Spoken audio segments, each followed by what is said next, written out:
এতিয়া আছে কত কাহিনী। কোনে জানে কাৰ জীৱনত মেলে সুখৰ পাতনি।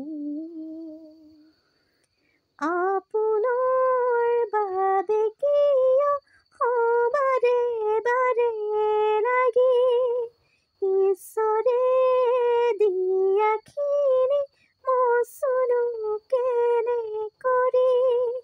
হলো আজি নিজেই নিজৰ দুখৰে সমভাগী। কোনে জানে কাৰ জীৱন বিধাতা